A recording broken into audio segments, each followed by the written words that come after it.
ஓம் கஜத்வஜாய வித்மகே சுக அஷ்டாக தீமகி தன்னோ புத பிரச்சோதயாத். சிவஸ்ரீ ஜோதிடம் வியூவர்ஸ் எல்லாருக்கும் வணக்கம். ஸோ நம்ம ரெகுலராக எப்பயும் போல் இந்த மாத பலன்கள், அதாவது செப்டம்பர் மாத பலன்கள் பார்ப்போம். ஸோ நம்ம வந்து தொடர்ச்சியாக பார்த்தீங்கன்னா மாத பலன்கள், குரு பேச்சு, சனி பேச்சு, ராகு கேது பேச்சு, இது மாதிரி ஸ்பெஷல் வீடியோ போட்டுட்ருக்கோம். இது இல்லாமல் லைவ் போட்டுட்ருக்கோம். சரிங்களா? வாரத்துக்கு ஒரு முறை 2 டைம்ஸு இல்லை 10 டேஸ்க்கு 1 டைம்ஸு நம்ம எப்போ டைம் ஃப்ரீயாக இருக்கோ அந்த நேரத்தில் லைவ் போடுறோம். அதில் லைவில் வந்து நம்ம சப்ஸ்கிரைபரை வந்து அவங்க ஜாதகம் சம்மந்தப்பட்ட கேள்விகள் கேட்பாங்க, அதுக்கு நம்ம பதில் சொல்லிட்டு இருக்கோம். சரி, இப்போ இந்த வீடியோ நம்ம என்ன பார்க்க போகிறோம் அப்படின்னா செப்டம்பர் மாத பலன்கள். செப்டம்பர் மாதம் அப்படின்னா என்னென்னா ஆவணி மாதத்தில் பாதியும் புரட்டாசி மாதத்தில் பாதியும் வரும். இந்த புரட்டாசி மாதம் ரொம்ப விசேஷம். ஏன் அப்படின்னா இந்த புரட்டாசி விரதம், புரட்டாசியில் வந்து பார்த்தீங்கன்னா நிறைய பேர் வந்து பெருமாள் வழிபாடு பண்ணுவாங்க. அதுக்கு முக்கியமான காரணங்கள்லாம் இருக்குது. ஏன் புரட்டாசியில் வந்து அசைவம் சாப்பிடக்கூடாது அப்படின்னு முன்னோர்கள் சொல்லியிருக்காங்க அப்படின்னு விஷயங்கள்லாம் இருக்குது. ஸோ வந்து ஒன்றா பார்ப்போம். ஸோ முதல்ல இந்த மாதம் செப்டம்பர் மாதம் பார்த்தீங்கன்னா 5ஆம் தேதி பார்த்தீங்கன்னா மிலாடி நபி அண்டு ஓணம் பண்டிகை வருது. மிலாடி நபி ஓணம் பண்டிகை கொண்டாடும் அனைவருக்கும் சிவஸ்ரீ ஜோதிடம் சார்பாக அனைவருக்கும் வாழ்த்துக்கள். அதே மாதிரி 8ஆம் தேதி பார்த்தீங்கன்னா மகாலயபட்ச அமாவாசை. ரொம்ப சிறப்பு வாய்ந்த அமாவாசை வந்து மகாலயபட்ச அமாவாசை. மொத்தம் 3 அமாவாசை ரொம்ப ஸ்பெஷல். வந்து தை அமாவாசை, ஆடி அமாவாசை, புரட்டாசி அமாவாசை. இந்த புரட்டாசி அமாவாசை தான் பார்த்தீங்கன்னா மகாலயபட்ச அமாவாசை அப்படின்வாங்க. இதுதான் ஒரு ஸ்பெஷல் என்ன இருக்குது அப்படிங்கிறத பார்ப்போம். நம்ம முன்னோர்கள் வந்து பித்ருலோகத்துலேருந்து புறப்படும் நாள் வந்து ஆடி அமாவாசை அப்படின்வாங்க. பூமிக்கு வந்து சேரும் நாள் வந்து பார்த்தீங்கன்னா புரட்டாசி அமாவாசை, அதாவது மகாலயபட்ச அமாவாசை அப்படின்வாங்க. மீண்டும் பித்ருலோகத்துக்கு செல்றது வந்து பார்த்தீங்கன்னா தை அமாவாசை அப்படின்வாங்க. ஸோ இந்த 3 அமாவாசை ரொம்ப முக்கியம். அதில் இந்த மகாலயபட்ச அமாவாசை அது புரட்டாசி மாதத்தில் வருது, ரொம்ப விசேஷம். உங்களோட இது ஸ்பெஷல் என்ன அப்படின்னா, சில பேர் வந்து திதி கொடுக்காம இருந்து திதி கொடுப்பாங்க. இப்போ வர மாதம் திதி கொடுக்க மாட்டாங்க, அந்த வருஷத்தில் வர திதி தான் கொடுப்பாங்க. சில பேர் அந்த வருஷ திதியை விட்டுருவாங்க. ஸோ அவங்க என்ன பண்ணுவாங்க, ஆடி அமாவாசை, தை அமாவாசை இப்படி இந்த அமாவாசையில் கொடுத்துட்ருப்பாங்க. சில பேர் இருக்காங்க பார்த்தீங்கன்னா எந்த டேட்டில் இறந்தாங்கன்னு தெரியாது, எந்த திதியில் இறந்தாங்கன்னு தெரியாது, அதாவது அவங்களுக்கு எதுவுமே தெரியாது, அவங்க இறந்த டீட்டெயிலே தெரியாது, முன்னோர்கள் வந்து இறந்த டீட்டெயிலே தெரியாது. அப்படிங்கிறவங்க வந்து இந்த மகாலயபட்ச அமாவாசை அன்னைக்கு அவங்கள நினச்சி மனசார நினச்சி திதி கொடுக்கலாம். தேதி திதி எதுவுமே தேவை கிடையாது. ஸோ இது ஒரு ஸ்பெஷல் இந்த அமாவாசையில். ஸோ இன்னொரு ஸ்பெஷல், ஏன் புரட்டாசியில் ஏன் விரதம் இருக்கிறாங்க? புரட்டாசி மாதம் என்பது பார்த்தீங்கன்னா பெருமாளுக்கு உகந்தது. ஏன் பெருமாளுக்கு உகந்தது அப்படின்னா, இந்த புரட்டாசி மாதம் தான் பார்த்தீங்கன்னா சூரியன் வந்து கன்னி வீட்டுக்கு வருவார். சூரியனும் கன்னி வீட்டில் இருப்பார், புதனும் கன்னி வீட்டில் இருப்பார். இந்த கன்னி வீட்டுக்கு அதிபதி யாருன்னா புதன்னா பெருமாள். ஸோ இப்போ அந்த இடத்துக்கு சூரியன் வரும்போது இந்த புரட்டாசி மாதம், ஸோ அந்த புரட்டாசி மாதம் ஏன் வந்து விரதம் இருக்கிறாங்க அப்படின்னா ஆன்மீக ரீதியான காரணங்கள் நிறைய உண்டு. ஏன் என்ன சொல்லுவாங்கன்னா, இந்த நம்ம பெருமாள் வந்து சைவ பெரியர், அதனால் வந்து அவருக்கு உகந்த மாதத்தில் அசைவம் சாப்பிடக்கூடாது அப்படின்பாங்க. இன்னொரு சயின்டிஃபிக் ரீசன் நம்ம முன்னோர்கள் சொன்ன காரணம் என்ன அப்படின்னா, இந்த புரட்டாசி மாதம் பார்த்தீங்கன்னா இந்த 2 காட்டான்னு சொல்லுவாங்களா, அந்த மாதிரி, அதாவது மழையும் இருக்கும், காற்றும் அடிக்கும், வெயிலும் அடிக்கும், எல்லாமே இருக்கும், மிக்சடாக இருக்கும் இந்த மாதம் ஃபுல்லாகவே. ஸோ இந்த மாதிரி மாதத்தில் அசைவ உணவு சாப்பிட்டோம் அப்படின்னா சீக்கிரம் ஜீரணமாகாது. ஸோ அதனால் என்ன பண்ணுவாங்கன்னா அசைவம் சாப்பிட வேணாம், அசைவம் சாப்பிடுங்க அப்படின்வாங்க. ஸ்பெஷலாக துளசி தீர்த்தம் குடிக்க சொல்லுவாங்க காலையில் வெறும் வயிற்றுல. ஏன்னா வந்து ஜீரணம் ஆகிறதுக்கு. எது காரணம்னா இந்த காலநிலை மாற்றத்துக்காக. ஏன்னா காற்று அடிக்கும், மழை பெய்யும், வெயில் அடிக்கும், எல்லாமே மிக்சடாக ஆகிறதுனால இந்த காரணம் தான் சொன்னாங்க. சரி, ஓகே, இதுதான் இந்த மாதத்துல சிறப்புகள். சரி, இப்போ நம்ம இந்த மாதம் கிரக நிலைகள் எப்படி இருக்குது அப்படின்னு பார்த்துருவோம்.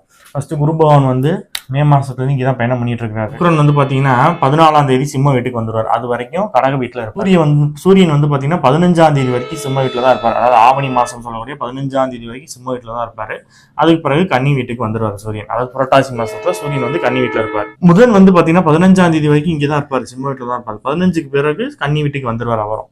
இந்த வீட்டில் அவர் ஆட்சி மூலத்திரிகான உச்சம். அப்போ புதனுக்கு ரொம்ப ஸ்பெஷலான வீடு, ஆட்சி உச்சம் மூலத்திரிகான வீடு அது. அப்புறம் செவ்வாய் பகவான் வந்து 13ஆம் தேதி வரைக்கும் கன்னி வீட்டில் இருப்பார். 13ஆம் தேதிக்கு பிறகு துலாம் வீட்டுக்கு வந்துடுவார். ஆல்ரெடி ராகு வந்து கும்ப வீட்டில் பயணம் பண்ணிட்டு இருக்காரு. சனி வந்து மீனத்தில் இருக்காரு. இவர் வந்து வக்ர நிலையில் இருக்கார். சனி வந்து வக்ரம் பெற்று இருக்கிறார், வக்ரத்தில் இருக்கிறார் சனி பகவான். ஸோ இதான் இந்த மாதத்தோட கிரக நிலைகள். ஸோ நம்ம மாத பலன்களை போவோம். ஒவ்வொரு ராசிக்கும் தனித்தனியாக 12 ராசிக்கும் தனித்தனியாக வீடியோ பார்ப்போம். ஸோ தொடர்ந்து சப்போர்ட் பண்ணுங்கள். வீடியோ ஃபுல்லாக ஸ்கிப் பண்ணாமல் பாருங்கள். வீடியோ பிடிச்சிருந்தா லைக் பண்ணுங்கள், ஷேர் பண்ணுங்கள், சப்ஸ்கிரைப் பண்ணுங்கள். தொடர்ந்து வீடியோக்குள்ளே போவோம்.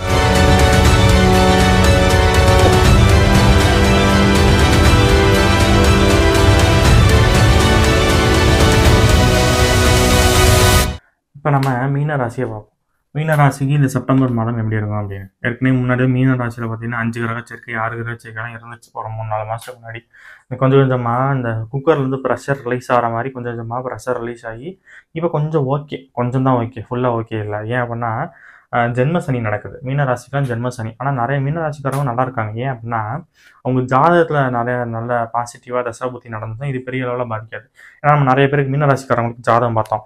யாருமே பெருசாக கஷ்டப்படுற மாதிரி அவங்களும் சொல்லலை. ஏன் அப்படின்னா அவங்க சுய ஜாதகத்தில் நல்லா தசாபுத்தி நடந்துச்சு. அதுலேயும் இந்த ஆடு ஒன்று அவுட்டு மாதிரி 1-2 ஜாதகம் மட்டும் ரொம்ப கஷ்டப்பட்ட ஜாதகம் இருந்துச்சு மீனராசியில். அது காரணம் இந்த ஜென்ம சனியாக இருந்துச்சு. ஏன் அப்படின்னா ஜாதகத்தில் நடக்கிற தசாபுத்தியும் அவங்களுக்கு சரியில்லை. எப்பவுமே ஜாதகம் தான் சார் ஃபஸ்ட்டு. நம்ம சுய ஜாதகத்தில் நல்லா தசாபுத்தி நடந்துச்சுன்னா இதை பற்றி பார்க்கவே வேண்டாம். அதில் கொஞ்சம் சுமாராக இருக்குது அப்படின்னா இது கொஞ்சம் ஹெல்ப் பண்ணும். அது ரொம்ப பேடாக இருக்குது அப்படின்னா இது பெரிய அளவில் ஹெல்ப் பண்ணாது. இந்த குரு பகவான் மட்டும் கொஞ்சம் காப்பாற்றுவார். இந்த குரு பகவான் எந்தெந்த கிரகத்துக்கு மேலே போயிட்டு இருக்கிறாரோ அந்த கிரகத்தோட தாக்கத்தை மட்டும் கொஞ்சம் கம்மி பண்ணுவார். மற்றபடி இந்த மீனராசிக்காரவங்களுக்கு இந்த மாதம் நிறைய யோகம் இருக்குது. என்னென்ன யோகம் இருக்குன்னு நிறைய பார்ப்போம். ஃபஸ்ட்டு ராசியில் சனி. ராசியில் சனி இருந்தால் அதிகமான உங்களை உழைக்க வைப்பார். இதுக்கு முன்னாடி 8 மணி நேரம் தான் ஒர்க் பண்ணுறீங்க, 10 மணி நேரம் தான் ஒர்க் பண்ணுறீங்க அப்படின்னா 14 மணி நேரம் ஒர்க் பண்ண வைப்பார். இது வந்து எக்ஸ்ட்ரீம் லெவலில் இருக்கும். ஏன்னா இப்போ சனி மட்டும் எப்பவுமே 2 வேலையும் செய்வார் சார். ஒன்று எக்ஸ்ட்ரீமாக இருக்கும், இல்லை சுத்தமாக இருக்காது. அப்படின்னா என்னென்னா ஒன்று அதிகமாக உழைக்க வைப்பார், இல்லைன்னா சுத்தமாக சோம்பேறியாக உட்கார வச்சிருவார் வீட்டிலேயே. சோம்பேறியாக நான் காலைல 10 மணி தான் எந்திரிக்கிறது, செஞ்சு சாப்பிட்றது, திரும்ப டிவி பார்க்குறது, தூங்குறது, இந்த மாதிரி சோம்பேறியாக போவோம். ஏன்னா சனினா சோம்பேறிக்கும் சனி தான், உழைப்புக்கும் சனி தான். ரெண்டுமே வந்து சனி பகவான் தான். அப்போ மீனராசிக்கு இந்த ரெண்டுமே நடக்கும். அவங்க ஜாதகத்தில் இருக்க டயத்தை வச்சு இது எடுக்கணும். நம்ம சோம்பேறியாக இருப்பாங்களா, இல்லை அதிகமான உழைப்பை கொடுப்பாங்களா அப்படின்னு. பொதுவாக அதிகமான உழைப்பு நம்ம பாசிட்டிவாக இருப்போம். அதிகமாக உழைக்க வைப்பார் சனி பகவான். அப்போ அந்த உழைப்புனால வருமானம் உண்டு. ஆனால் நீங்கள் எதிர்பார்க்குற வருமானம் கிடைக்கலனாலும் அவங்க உழைப்புக்கு பிற்காலத்தில் வர அந்த ரெக்கக்னேஷன் கிடைக்கும். நீங்கள் அந்த எந்த ஒரு பிரதிபலமும் எதிர்பார்க்காம வேலை பார்த்தீங்கன்னா அந்த சனி பகவான் 2ஆம் இடத்துக்கு போகிறதுக்குள்ள உங்களுக்கு நல்ல நிலைமையை வச்சுருவார். ஏன்னா சனி பகவானை மட்டும் எப்பயுமே ஆரம்பத்தில் கெடுப்பார், போகும்போது கொடுப்பார். சனி கொடுக்க யார் தடுப்பார்னு பழமொழியே இருக்குது. அப்போ சனி போகிறதுக்குள்ள ஒரு விஷயத்த கொடுத்துருவார். இது இல்லாமல் வெளிநாட்டுக்கு போகிறவங்களுக்கு, வெளிநாட்டில் இருக்கிறவங்களுக்கும் யோகம் சார். மீனராசிக்காரங்க உள்ளூரில் இருக்கிறவங்களுக்கு தான் பாதிப்பு, வெளியூரில் இருந்தாலும் பாதிப்பே கிடையாது. ஏன் அப்படின்னா ராசியில் சனி, 12ஆம் இடத்துல ராகு. 12ஆம் இடங்கிறது தூரதேச பயணத்தை சொல்கிறது. ராசியில் சனினால அந்நிய கிரகம். அப்போ அந்நிய கிரகங்கள் சம்மந்தப்படுறாங்களா ராசியில் 12ஆம் இடத்துல. அப்போ யாரெல்லாம் வெளியூர் வெளிநாட்டில் இருக்காங்களோ, குடும்பத்தை விட்டு யாரெல்லாம் பிரிஞ்சிருக்கிறாங்களோ அவங்களுக்குலாம் யோகம் இந்த மாதம். ஏன்னா நான் சொன்ன மாதிரி சனி ராகு. அப்போ வெளிநாடு வெளியூருக்கு ட்ரை பண்ணிட்டு இருந்தாலும் கிடைச்சிரும். விசா கிடைக்காம இருக்குது அப்படின்னா இப்போ கிடைச்சிரும், கிளம்பிடலாம். சரி, அடுத்து உங்களுக்கு 2-9 கூடிய செவ்வாய் எங்கே இருக்கிறாரு? 8ஆம் இடத்துல இருக்கிறாரு. 8ல் செவ்வாய் இருக்கலாமா? உங்களுக்கு 8ல் செவ்வாய் இருக்கக்கூடாது. ஏன்னா வந்து யோகக்காரன். 8ஆம் இடத்துல செவ்வாய் இருக்கலாமா? இருக்கக்கூடாது. ஆனால் அந்த செவ்வாய் திரும்ப எங்கெல்லாம் பார்க்குறாரு பார்த்தீங்கன்னா 2ஆம் இடத்தை பார்க்குறாரு, 3ஆம் இடத்தை பார்க்குறாரு. இப்போ இந்த 2, 3 செவ்வாய் பார்க்கும்போது தனகாரன், தனஸ்தானாதிபதி தனஸ்தானத்தை பார்க்குறாரு. அப்போ பணத்துக்கு பிரச்சனை இல்லை. அந்த செவ்வாய் 8க்கு போகிறனால சின்ன சின்ன தடைகள் இருக்கும் பண விஷயத்தில். பட் டோட்டலாக ரிசல்ட் என்னன்னு பார்த்தீங்கன்னா பணத்துக்கு உங்களுக்கு பஞ்சம் இருக்காது. பணம் வந்துக்கிட்டே இருக்கும். எங்கிட்டாவது ஒரு வழியிலேருந்து பணம் வந்துக்கிட்டே இருக்கும். அதில் பிரச்சனை இல்லை, அதுக்கு பிரச்சனை இல்லை.